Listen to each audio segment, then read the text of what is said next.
Bismillahirrahmanirrahim. Assalamualaikum warahmatullahi wabarakatuh. Hari ini kita akan membahas limit dan turunan fungsi bernilai vektor ya. Jadi kita akan review dulu limit yang ada di kalkulus 1. Misalkan kita punya interval I ya, interval pada R gitu. Kemudian limitnya kita definisikan seperti ini.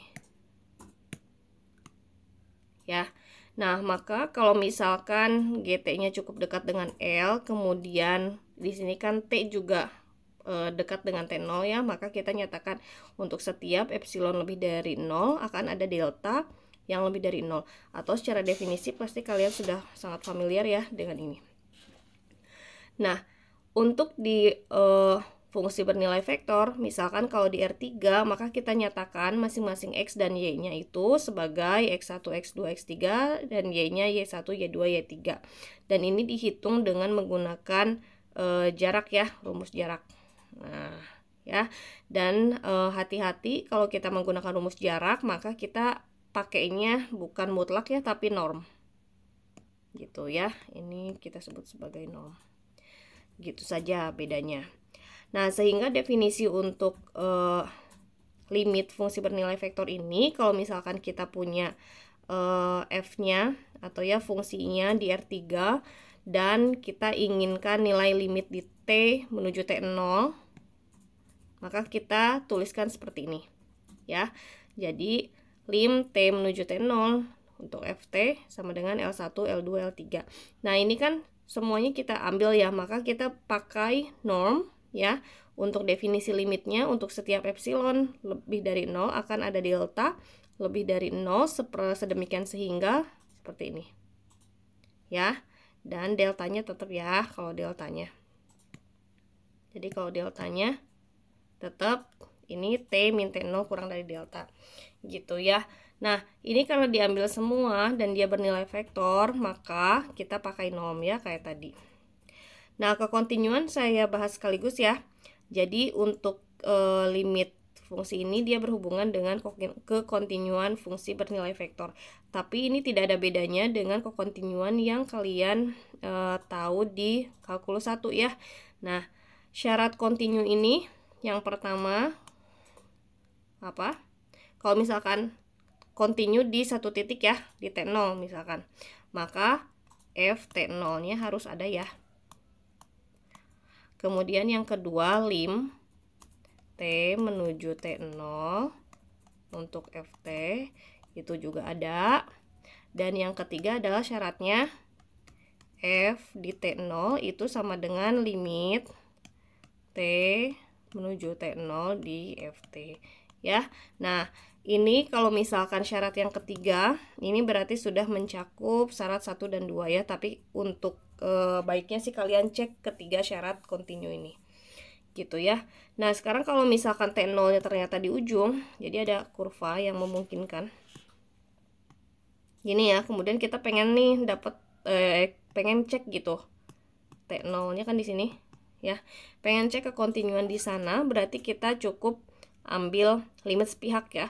Nah, kalau ini berarti harus kita ambil ke kanan. Kalau yang di sini kita harus ambil ke kalau di sini kita harus ambil yang ke kiri ya.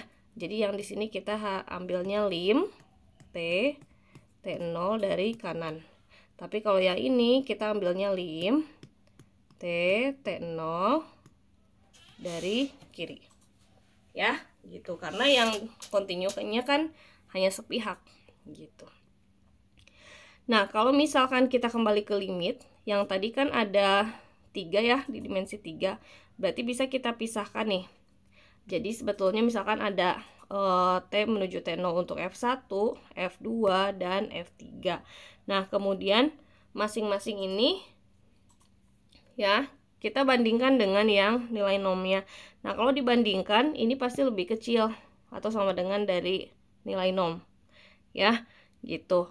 Nah, jadi yang ini tuh cara menghitungnya, ya ini ya. Dia ke sini, yang ruas kanan ini. Ya. Nah, kenapa ini lebih kecil? Karena ini hanya satu bagiannya aja.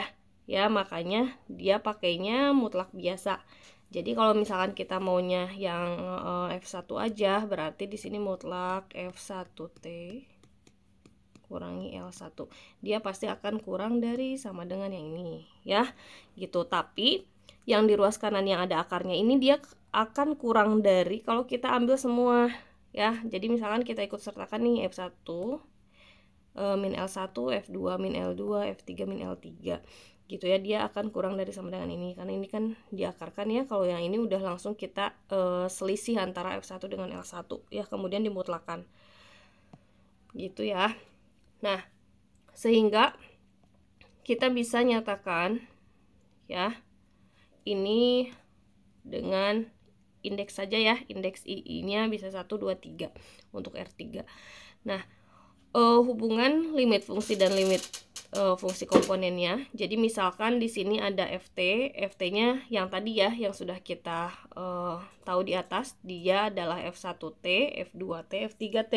Ini masing-masing adalah fungsi komponen ya, jadi bergantung terhadap T. Nah, daerah definisinya dia terbuka, kemudian T-nya elemen I. Jadi T-nya harus ada di interval itu ya. Nah, maka kita nyatakan lim T menuju T0 dari FT itu adalah L1, L2, L3 jika dan hanya jika ini ya. Jadi ini kita cek satu persatu. Kalau misalkan ini tidak sama ya berarti dia bukan bukan limit untuk yang ini gitu ya. Jadi ini diceknya satu persatu. Misalkan lim T0 F1T sama dengan L1, terus lim T0 F2T sama dengan L2, dan terakhir adalah lim T menuju T0 F3T sama dengan L3 ya. Ini harus sama dengan kesini ya, bisa ditulis seperti ini gitu. Nah, contohnya ini kita sebetulnya tinggal menulis saja ya, tinggal menyusun. Jadi ini karena lihat T-nya menuju titik yang sama ya, jadi kita bisa susun menjadi satu saja. Kemudian yang ininya kita ambil dari fungsinya. Jadi ini anggaplah F1T yang cosnya ini ya, ini F2T, dan yang ketiga adalah F3T. Masing-masing adalah fungsi komponen. Nah, ini L-nya langsung diberikan L2, L3. Jadi kita tinggal menyusun seperti ini. Atau boleh juga kita menulisnya dengan cara ada vektor IJK-nya ya. Jadi kalau ada vektor IJK, kita perlu ada tanda plus ya gitu. Nah, ini berarti sama saja menuliskan seperti ini ya gitu. Jadi tinggal kita nyatakan ini L-nya ya, ini L1I gitu sebetulnya ya, ini L2J, ini L3K. Oke ya. Nah, sekarang kita masuk ke turunan. Turunan fungsi bernilai vektor itu sama saja dengan yang di kalkulus 1, masih ingat? Jadi kalau misalkan saya punya fungsi yang ini T, yang ini F ya.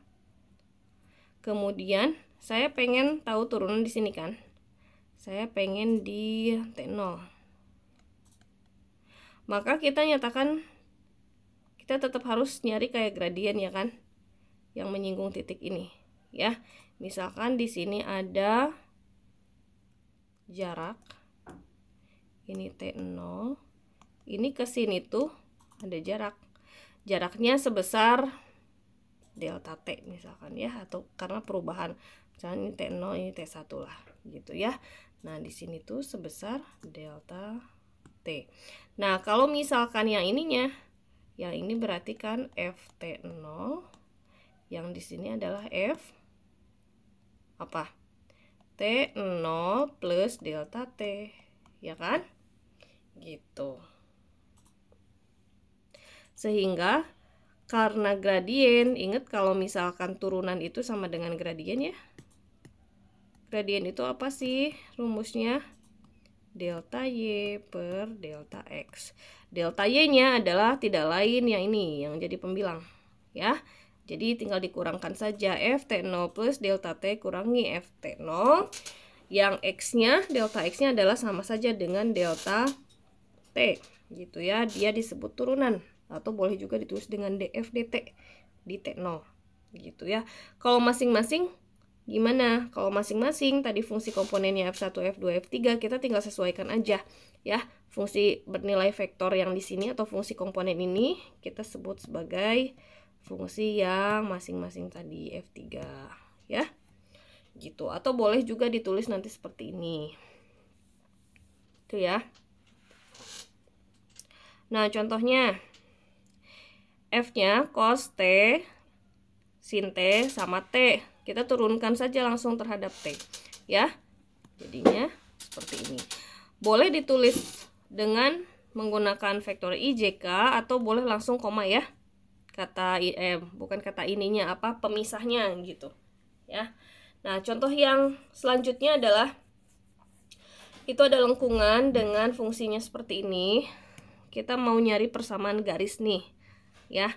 Garis singgung di titik ft0 sama dengan sekian. Nah, kalau kita cek ini kan fungsinya, kalau misalkan garis singgung tuh ya berarti kayak tadi kan. Nah, garis singgung di sini. Garis singgung di sini. Oke. Ya, berarti kan gini ya. Nah, sama aja kan kayak turunannya. Nah, di sini misalkan ya. Sama aja kayak turunannya. Berarti kan kita harus turunkan nih yang ini. Ya, kita turunkan jadinya saat t diturunkan jadi 1, ft diturunkan jadi f aksen t0 ya, karena di t0 ya udah kita langsung aja t0 ya. Nah, dengan rumus persamaan garis, masih inget nggak persamaan garis itu y sama dengan mx plus b ya. Jadi x-nya ini bisa kita nyatakan sebagai seperti ini. Ini sebetulnya B-nya, yang ini tuh MX. Jadi T-nya tuh ini M-nya, ini kayak X gitu ya. Nah, atau boleh juga kita nyatakan sebagai X-nya nih. Berarti kalau X kita ambil yang ininya. Nah, T0 sama 1. Berarti ya ini dikalikan.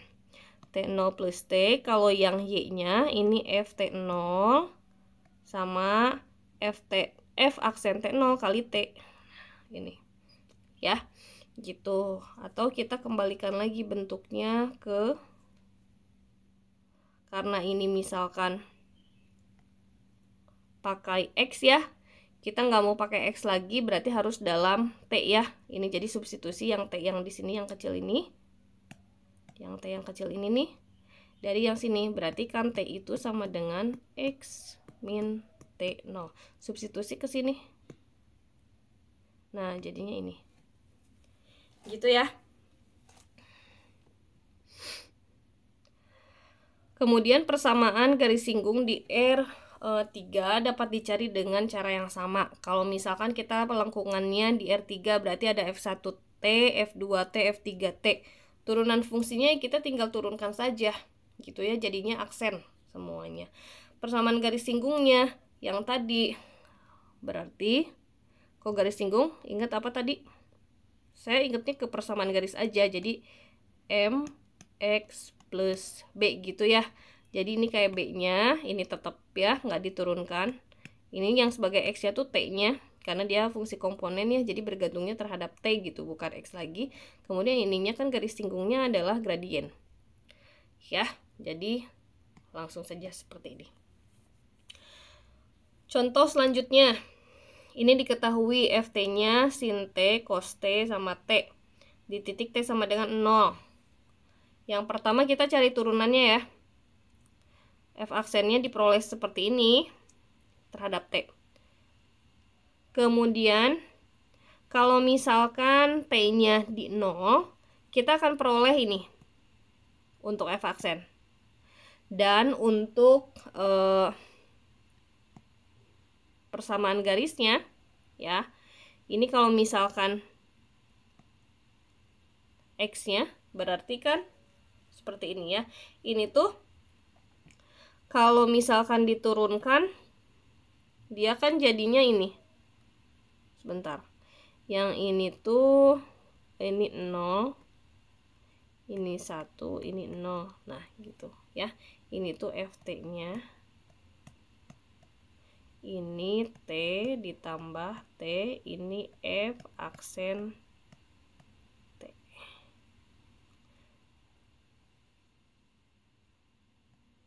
T0 ya. Gitu. Oke.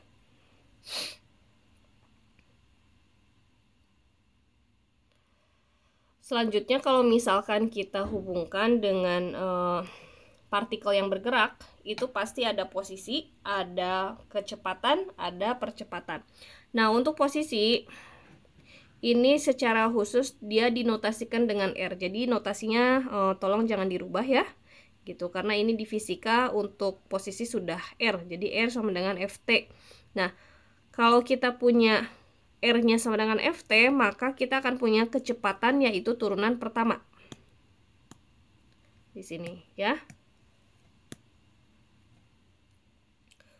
Turunan pertamanya ini adalah kecepatan.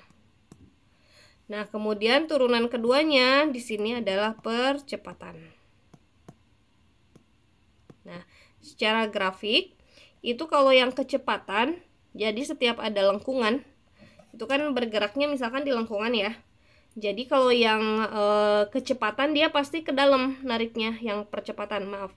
Ini yang percepatan tuh ke dalam lengkungan. Jadi kalau lengkungannya di sini dia ke sini. Ya, ini untuk di titik ini ya. Kemudian kecepatannya ini yang keluar lengkungan.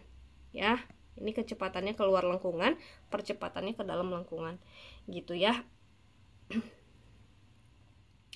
Contohnya nih, sebuah partikel bergerak dengan posisi pada saat T ditunjukkan oleh R-nya ini. Berarti dia posisi ya. Nah, setelah posisi kita pengen cari kecepatan dan laju benda pada saat T sama dengan 1. Ya. Kemudian tentukan ketika percepatan benda dan percepatannya saling tegak lurus. Nah, kita turunkan dulu nih dari R-nya untuk dapat V atau kecepatan. Oh, ternyata kecepatannya segini. Kita tinggal turunkan aja ya. Cos T diturunkan jadi min sin gitu. Sin diturunkan jadi cos. Kemudian pangkat 3 diturunkan jadi 3T kuadrat. Gitu. Nah, untuk T sama dengan 1, ini berarti kita tinggal substitusi ya nilai T-nya. Lalu untuk laju bendanya, kita pakaikan norm ya. Jadi norm di V1. Ini diperoleh akar 10. Nah, percepatannya kita turunkan lagi dari yang ini kan kecepatan ya. Kita turunkan lagi, berarti yang V ini kita turunkan jadinya V aksen, atau boleh juga dari R. Kalau R berarti diturunkannya 2 kali ya, R double aksen T. Gitu. Nah, ini kita turunkan lagi. Hasilnya ini ya. Nah, sekarang kalau tegak lurus gimana? Berarti V dot A harus sama dengan 0. Nah, kita dot produkkan nih yang kecepatan sama yang ini, sama yang percepatan. Ya. Berarti kan kalau di dot produkkan ini min sin T kali min cos T. Berarti cos T sin T. Cos T kali min sin T, ini kan min cos T sin T. Kemudian yang ini 3T kuadrat dikali 6T. Berarti ada 18T pangkat 3. Karena ini saling hilang ya, berarti tinggal 18T pangkat 3. Satu-satunya cara supaya dia sama dengan 0, karena syaratnya tegak lurus, yaitu hanya terjadi saat T-nya sama dengan 0. Gitu ya. Oke, selanjutnya ini diberikan ya, R-nya diberikan seperti ini. Untuk nyari V-nya tinggal diturunkan aja ini mah terhadap T. Ini T-nya jadi nggak ada ya. Gitu. Ini juga T-nya jadi nggak ada. Yang di sini T-nya setengah kali 2 jadinya 1 ya. Jadi tinggal min GT. Gitu. Nah, percepatannya berarti kan kita turunkan lagi ya. Yang di sini 0 karena udah nggak ada T-nya. Ya, kalau misalkan V aksen T. Jadi, kan yang pertama 0. Yang kedua ini juga 0 dikurangi min G, berarti kan min G gitu aja ya. Ini terakhir kayaknya ya. Contoh terakhir. Yang pertama ini M-nya bergerak di bidang dengan laju konstan pada lingkaran berjari-jari R0. Nah, ingat kemarin lingkaran itu kalau misalkan dalam lengkungan secara umum fungsinya seperti ini ya, R0 cos alfa T, alfanya itu menyatakan sudut, dan R0 sin AT ya. Nah, sekarang kalau misalkan kita mau turunkan, karena ini dia masih posisi, kita mau nyari kecepatannya, turunkan sekali. Berarti kan yang ini cos alfa T kita turunkan jadi min sin alfa T, tapi dikali lagi kan dengan alfa ya, dari sisi ininya nih kayak aturan rantai gitu ya. Jadinya di sininya kali R0 ya, kali R0 berarti min R0 alfa sin AT. Hal yang sama kita lakukan ya, aturan rantai dari R0 sin alfa T gitu. Nah, sekarang lajunya kita pakai norm ya. Laju pada saat T ya, maka kita yang ini aja ambil dari yang ini nih ya. Cuman karena di sini kita alfanya asumsikan positif, jadi alfanya selalu lebih dari 0, maka kita pakai amannya pakai mutlak ya. Jadi karena di sini kan ada yang min R0 alfa, yang di sebelahnya ada R0 alfa, jadi kita pakai mutlak aja, dan itu sama dengan V gitu ya. Jadi yang ini laju. Kalau kecepatan itu V yang tebal, yang vektor ya. Nah gitu. Nah, karena tadi kita mau nyarinya alfa, berarti dari yang persamaan ini kita dapatkan alfanya V per R0 ya. Setelah dapat alfanya sekian, kita langsung substitusi ke atas ya, ke posisi. Jadi diganti nih si alfanya jadi kayak gini bentuknya ya. Ini posisinya, ini percepatannya. Kalau kecepatannya ya kan tadi udah ya. Oke. Nah, sekarang yang ini kita lihat ya. Kalau misalkan diturunkan, kemudian kita mau buat dia besar percepatannya, itu berarti kan besarnya yang ditentukan yang ini kan, pengali yang ini kan. Nah, karena tadi misalkan awalnya dia dia misalkan dari alfanya positif, maka bisa kita nyatakan juga dia langsung ya V kuadrat per R0 gitu ya. Jadi cukup untuk pembahasan limit dan turunan untuk fungsi bernilai vektor ya. Di video selanjutnya kita akan lanjutkan di aljabar turunan fungsi dan integral bernilai vektor ya. Terima kasih semuanya. Assalamualaikum warahmatullahi wabarakatuh.